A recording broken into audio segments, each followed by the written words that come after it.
Many of you watching are probably familiar with the brand Kool-Aid, the powdered drink mix that has a summertime favorite. Well, many of you don't know that Kool-Aid once had a powerful competitor, a competitor made by a pastry company. Well, this is the story of Funny Face, Pillsbury's failed Kool-Aid competitor.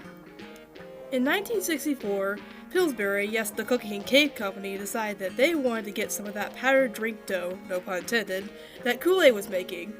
So they launched their own product line. This line was called Funny Face. Unlike Kool-Aid, who used one unique mascot in the form of the Kool-Aid Man, Funny Face used a different fruit cartoon character for each flavor. These flavors included Goofy Grape, Freckle-Faced Strawberry, Rootin' Tootin' Raspberry, Loudmouth Lime, and you probably were looking at the last two and asking some questions. As you can see, they're very racist. These characters were designed by Hal Silverman, and even at the time, Injun Orange and Chinese Cherry were controversial flavor names. According to the New York Times, Native American citizens held a protest against Pillsbury on February 2nd, 1966. Surprisingly, it worked, as those flavors would be renamed to Jolly Jolly Orange and Choo Choo Cherry. After the racist flavors were gone, things were running smoothly for Funny Face. They were selling well and even did several promotions. Most notably were probably the Funny Face drink stand, which 10,000 people could win a drink stand with these characters on it if they did an activity book. Other promotions include mugs, toys, and pillows. More problems would later arrive for Funny Face in the late 60s, however. The thing that Funny Face was proud of was the fact that customers didn't have to add sugar like you had to with Kool-Aid. However, they were sweetened with cyclamates, which a study at the time proved that they caused cancer in rats.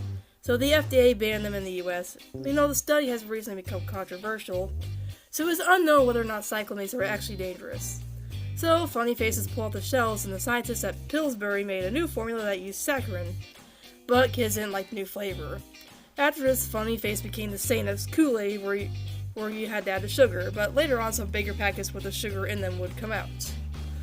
In order to keep things interesting, new flavors would come out along the way. These include Lefty Lemon, Captain Black Cherry, With It Watermelon, and Rah-Rah Root Beer.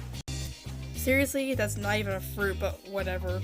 In 1970s, cyclamates were still hurting Funny Face's reputation. This is why Union 76 gas stations would give away free packets to people who bought gas.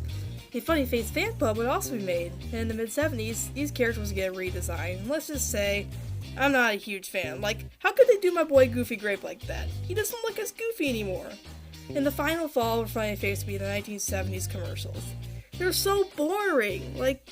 I expect a product called Funny Face to have commercials that are, let's say, funny.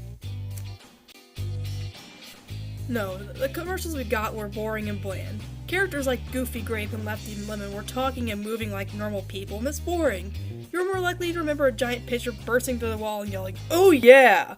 And 70s kids probably agreed because the sales of Funny Face declined and Kool-Aid rose to be a superior brand.